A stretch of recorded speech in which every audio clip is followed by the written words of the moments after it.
العليم من الشيطان الرجيم بسم الله الرحمن الرحيم ألم تر إلى الذي حاج إبراهيم في ربه أن آتاه الله الملك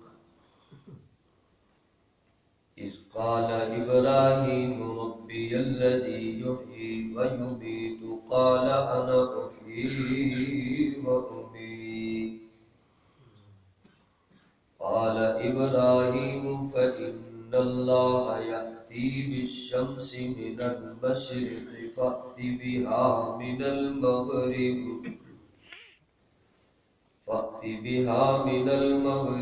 فبهت الذي كفر والله لا يهدي القوم الظالمين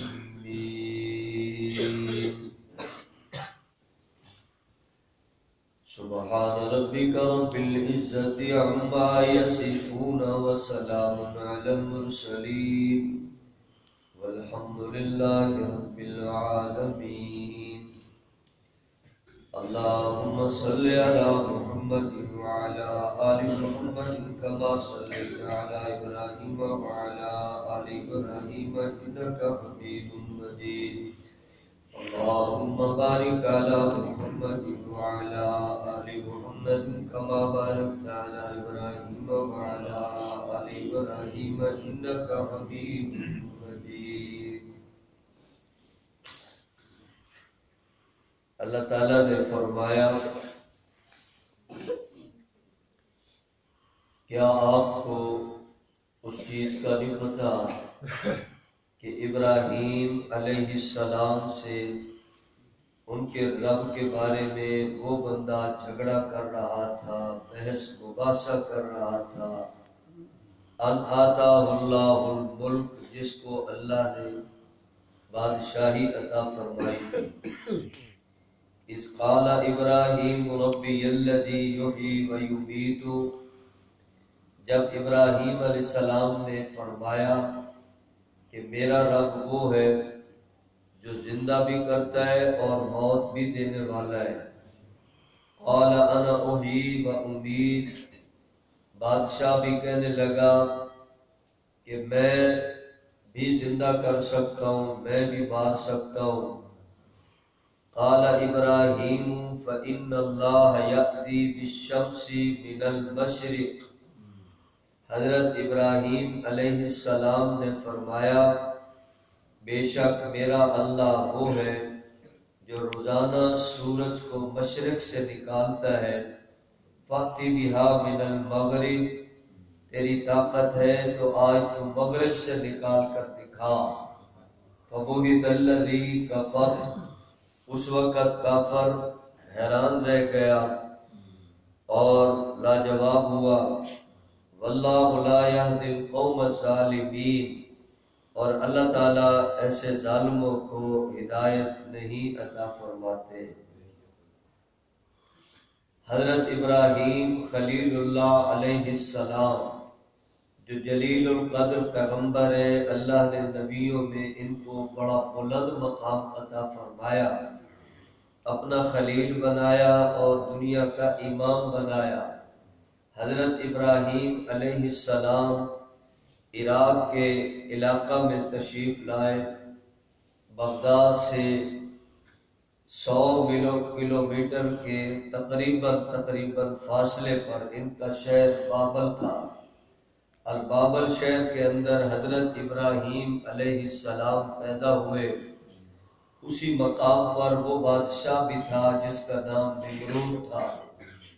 نمرود بادشاہی کرتا تھا اور نمرود کی بادشاہی بڑی لمبی چوڑی بادشاہت تھی، یہ معمولی نہیں، بہت بڑا بادشاہ تھا۔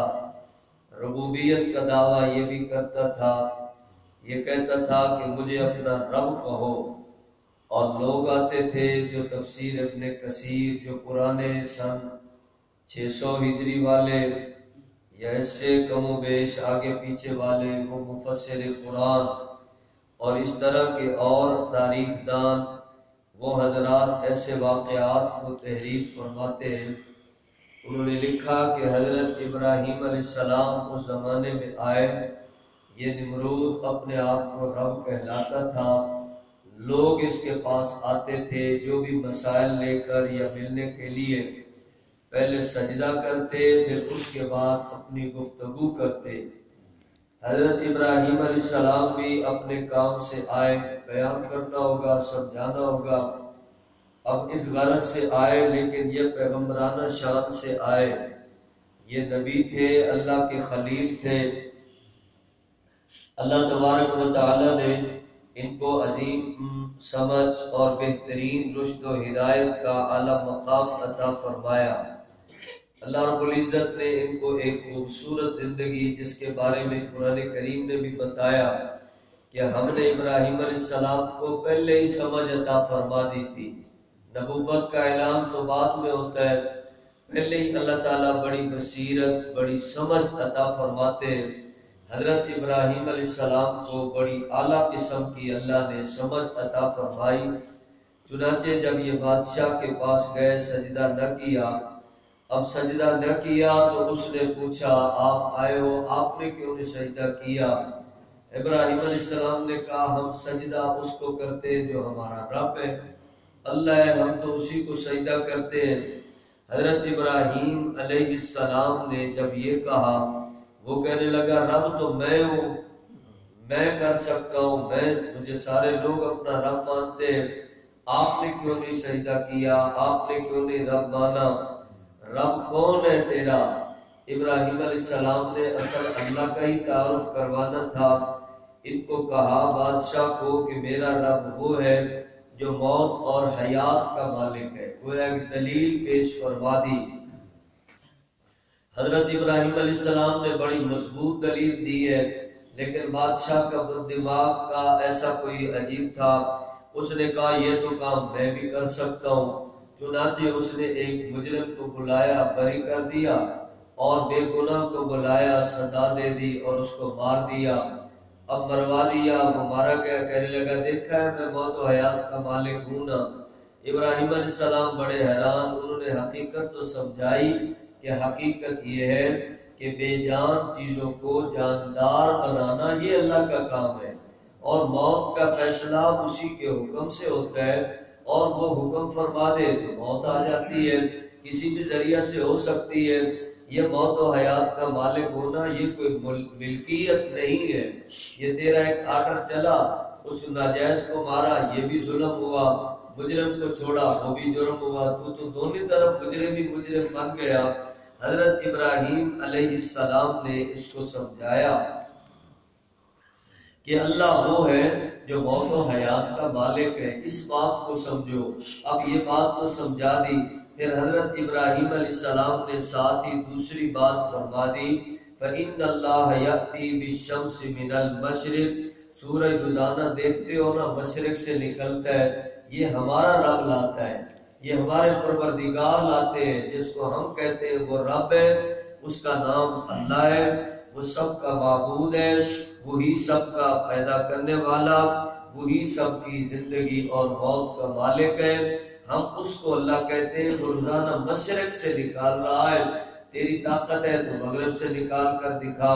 اب اس کو اگلی بات یہ تو نہ آئی، یہ بھی کہتا کہ میں مشرق سے نکالتا ہوں، تم مغرب سے نکال کر دکھاؤ، رب نکالے، ایسا کرے، لیکن ایسی بات کی بجائے اب اس کو ایسا کوئی جواب نہ آیا، لاجواب ہوا اللہ کے خلیل کے سامنے۔ حضرت ابراہیم علیہ السلام نے اپنا پیغام پہنچایا اور اس کو سمجھا دیا، اللہ رب العزت کی ربوبیت کے بارے میں بالکل واضح بیان دے دیا۔ موت و حیات کا مالک، سورج مشرق سے نکال کر مغرب میں غروب کرنے والا اللہ، وہی ہماری عبادت کے لائق ہے اور وہی بندگی کے لائق، اس کو اپنا رب کہو اور وہی معبود و مسجود ہے۔ چنانچہ جب ابراہیم علیہ السلام نے یہ بات فرمائی، اس وقت کافر حیران ہو گیا کہ یہ اللہ کے خلیل ہے، ابراہیم علیہ السلام ہے، یہ کیسی بات کر رہے ہیں۔ اب اس کو اگلا کوئی جواب نہ آیا، لاجواب ہوا۔ اللہ تعالیٰ فرماتے ہیں ظالموں کو پھر ایسے ہدایت نہیں ملتی، حالانکہ اللہ تعالیٰ نے انبیاء علیہ السلام کو بھیجا ہے، جا کر وہ سب کو سمجھاتے تھے، بادشاہوں کو، ظالموں کو، جابروں کو، عام لوگوں کو، سب کو، قوم کو، غیر قوم کو، قریب دور سب والوں کو حضرت ابراہیم علیہ السلام نے بھی سمجھایا۔ اب یہاں کے حالات پھر ان کے لیے بھی بڑے سنگین بن گئے۔ حضرت ابراہیم علیہ السلام نے یہاں سے پھر ہجرت فرمائی، اور حضرت ابراہیم علیہ السلام کے اوپر اور بھی بڑے بڑے حالات پیش آئے۔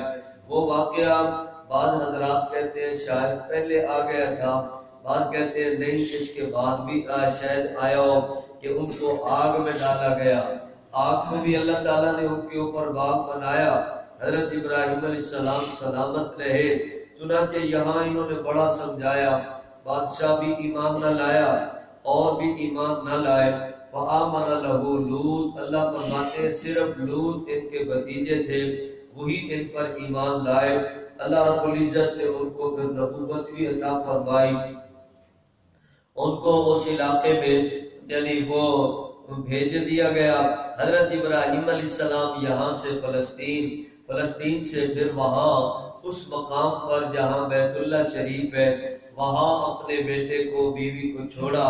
پھر فلسطین میں حضرت ابراہیم علیہ السلام پھر بیت اللہ شریف کے بنانے میں بھی آئے، بنایا، تعمیر کیا اور سارا مکمل کیا، لیکن قیام ان کا فلسطین میں رہا۔ حضرت ابراہیم علیہ السلام کا وصال بھی ادھر ہی ہوا، انتقال بھی اسی مقام پر، لیکن آئے عراق کے علاقہ میں تھے، بابل شہر میں۔ حضرت ابراہیم علیہ السلام نے سب کو سمجھایا، نبیوں نے تو اپنی پوری محنت فرمائی، اللہ کے خلیل نے سمجھایا، مکمل اور بہترین سمجھایا، جن کو اللہ نے اتنی بڑی بصیرت عطا فرمائی، بھلا وہ کتنے خوبصورت طریقہ سے سمجھاتے تھے، لیکن پھر بھی اس کو سمجھ نہ آئی، بادشاہ مردود بنا رہا اور دوسرے لوگ بھی انکار کرتے رہے۔ تب حضرت ابراہیم علیہ السلام کو ہجرت کر کے دوسرے مقام کی طرف جانا پڑا۔ تو یہ سمجھایا گیا نبیوں کے حوالہ سے، لوگوں اللہ کی معرفت انہیں اللہ نے نبیوں کے ذریعے سے سمجھائی۔ اب اللہ کی معرفت کو حاصل کرنے کے لیے آج بھی نبیوں کا راستہ اپنائیے، اللہ رب العزت کی بندگی سمجھ میں آئے گی۔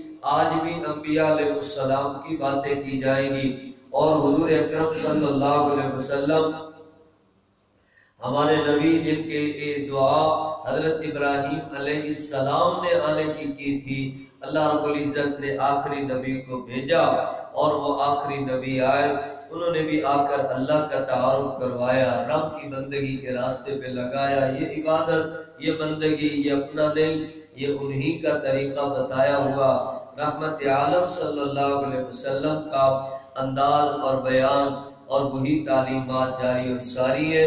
اللہ تعالیٰ اپنے پاک نبی کی تعلیمات پر مکمل طور پر عمل کی سب کو توفیق عطا فرمائے۔